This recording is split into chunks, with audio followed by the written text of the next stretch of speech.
Hello friends, welcome to SSC coaching centre. दोस्तों, आज के वीडियो में लेकर के आए हैं नंबर एनालॉजी के प्रश्न और ये सभी प्रश्न बहुत महत्वपूर्ण हैं, तो पूरा वीडियो देखिएगा। चलिए स्टार्ट करते हैं।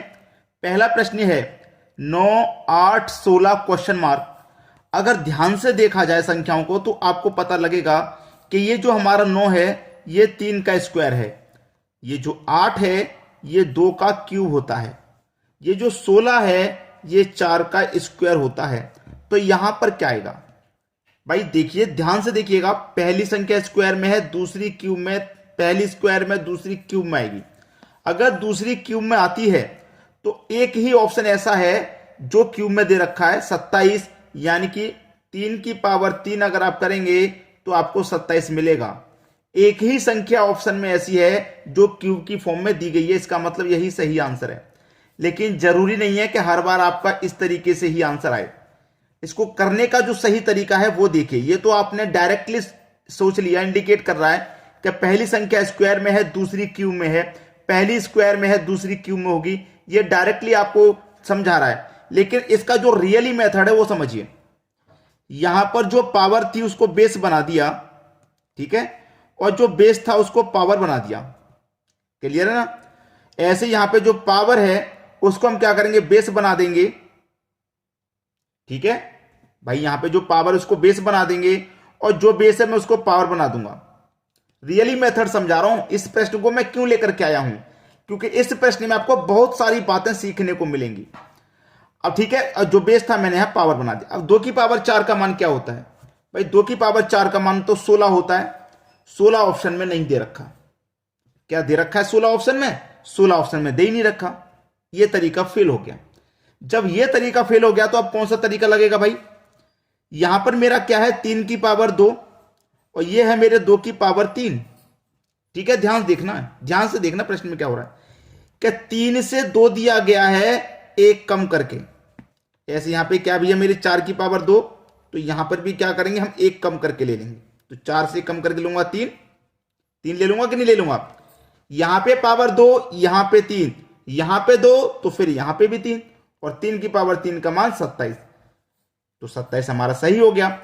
आप प्रश्न में कहां तक सोचेंगे, कहां तक आपका जो लॉजिक है सही जा रहा है, वो चीजें मैं समझा रहा हूं। ये तरीका भी अपनी जगह सही है, ये भी काम करता है, लेकिन इससे तो आंसर आया ही नहीं। 16 आया, 16 ऑप्शन में नहीं है।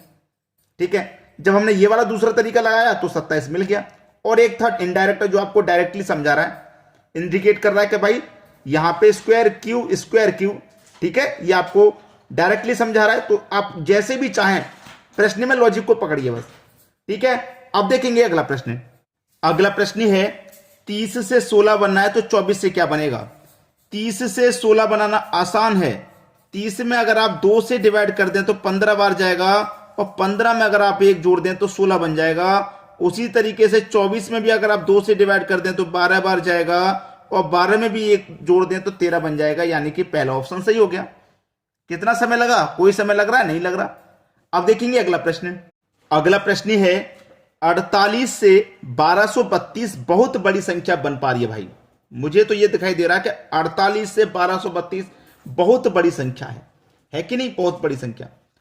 अब यहां पे होगा क्या? इतनी छोटी संख्या से इतनी बड़ी संख्या हम कैसे बनाएंगे? अगर यहां पे लॉजिक पता लगा लिया, वही लॉजिक फिर यहां पे भी लग जाएगा। सबसे पहले तो मैं क्या करूं, जो पहले वाली संख्या मेरे पास 4, इसको ले लेता हूं। ठीक है, 4 का गुना मैं करूंगा इससे एक कम संख्या से, मतलब 4 से 1 कम 3 से कर दूं तो कितना हो जाएगा भैया? 12 हो जाएगा। हो जाएगा 12, यानी कि मुझे पहले वाला 12 ये मिल गया। ठीक है, फिर मैं क्या करूं? ये जो 4 और 8 है, 4 और 8 दोनों का गुना आपस में कर दूं तो 4 अट्ठे 32 हो जाएगा, यानी कि मुझे 32 भी मिल गया। तो ये 1232 इस तरीके से है। अब वही मैं यहां पर करूं, मेरे पास 6 है तो 6 का क्या करूं? देखिए 4 था, 4 से 1 कम संख्या से गुना, तो 6 का 1 गुना 1 कम संख्या से करूंगा, 5 से 30 हो जाएगा। हो गया 30। अब इन दोनों का आपस में गुना करूं, मतलब 6 का गुना फिर 4 से करूं तो कितना हो जाएगा? 24। तो 30 और 24 ये आपका सही जवाब हो जाएगा, जो कि बी ऑप्शन में दिया गया है, और आपको आसानी से भी समझ में आ गया। अब देखेंगे अगला सवाल। अगला प्रश्न है 224 का रिलेशन 24 से है तो 322 का रिलेशन किस संख्या से रहेगा? बहुत बढ़िया प्रश्न। हमारे पास क्या है? 2, 2 और 4, अगर मैं इनको आपस में गुना कर दूं, 4 दूने का 8, दूने का 16, 16 आएगा। अगर तीनों को मैं आपस में गुना कर देता हूं तो 16 आ गया।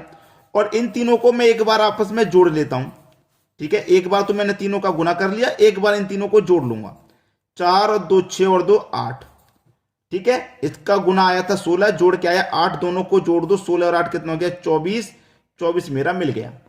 वही यहां पे कीजिए, एक बार आपस में गुना कर देंगे हम, ठीक है। एक बार आपस में गुना कर देंगे, 3 दूने का 6, 6 दूने का 12, 12 आ जाएगा। फिर एक बार जोड़ लेंगे, ठीक है, एक बार फिर इनको जोड़ लेंगे, 3 और 2 5 और 2 7। अब 12 में 7 जोड़ेंगे तो कितना आ जाएगा 19, 19 है आपके पहले ही ऑप्शन में, ये आपका सही जवाब हो गया। अब देखेंगे अगला प्रश्न। अगला प्रश्न है 37 का रिलेशन 21 से है तो 29 का रिलेशन किस संख्या से रहेगा। हमारे पास 3 है और 7 है। अगर मैं इन दोनों को आपस में गुना कर दूंगा तो 7 त्रिक का कितना हो जाएगा भैया 21। ऐसे हमारे पास 2 है और 9 है, इन दोनों को आपस में गुना कर देंगे तो 9 दूने का 18 हो जाएगा। सी ऑप्शन बिल्कुल सही। अब देखेंगे अगला प्रश्न। अगला प्रश्न है, प्रश्न में आप ध्यान से देखेंगे तो बड़ी बड़ी संख्याएं आपको दी गई हैं। जब इस तरीके से बड़ी बड़ी संख्या दी जाती है तो करते क्या है, सबसे पहला मैं तरीका बता रहा हूं, आप सबको जोड़ के देख लीजिए। 1 और 1 2, 2 और 5 7, 7 और 2 9, 9 और 9 18। इन सभी संख्याओं का योग 18 आ गया। 7 और 2 9, 10, 10 और 3 13, 13 और 5 18। भाई इसका योग 18, इसका भी, दोनों का आ गया 18 18। अब इसका जोड़िए, 1 और 5 6, 6 और 2 8, 8 और 9 17, 17 में जोड़ेंगे 4 21, 21 में जोड़ेंगे 3 तो 24। भैया इन दोनों का 18 18 आया तो इनका 24 24 आएगा। तो जिस ऑप्शन का योग 24 आ जाएगा वही सही है। 6 और 2 8, 8 और 3 11, 11 4 15, गलत, 24 आना चाहिए। 2 और 1 3 और 3 6, 6 5 11, 11 4 15, 15 में 9 जोड़ो 24, ये हो जाएगा भाई। बी ऑप्शन आपके प्रश्न का सही जवाब है क्योंकि इसका योग 24 आ रहा है, इसका भी 24, बिल्कुल सही जवाब। अब देखेंगे अगला प्रश्न। अगला प्रश्न है 24 36 52 क्वेश्चन मार्क।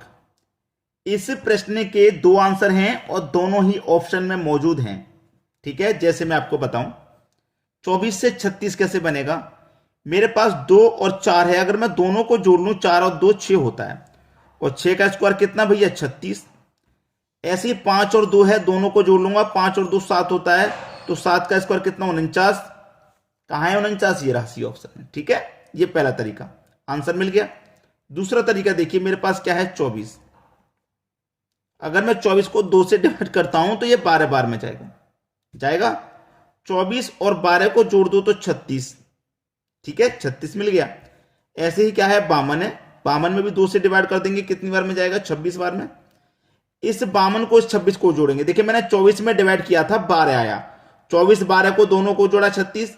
ऐसे ही 52 में डिवाइड किया 26 आया, तो 52 26 को दोनों को जोड़ेंगे तो कितना हो जाएगा 78, और 78 भी ऑप्शन में मौजूद है।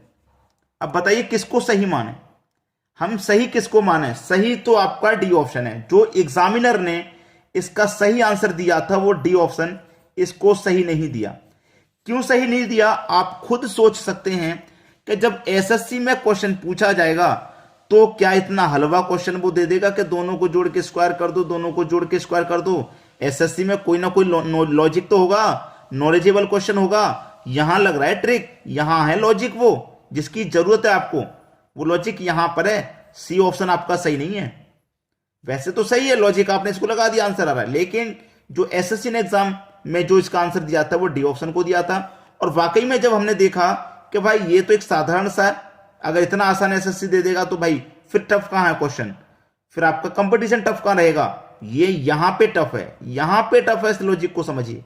अब देखेंगे अगला प्रश्न।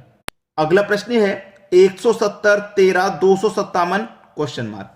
भाई होमवर्क है, ये जो प्रश्न है ये आपके लिए होमवर्क है। आप इसका आंसर कमेंट करके बताइए, बहुत इजी है, 5-6 सेकंड में ये आंसर आ जाना चाहिए भाई इसका। तो बहुत इजी क्वेश्चन दे रहा हूं, कमेंट बॉक्स में जरूर बताइए अपना अपना आंसर। ठीक है दोस्तों, धन्यवाद।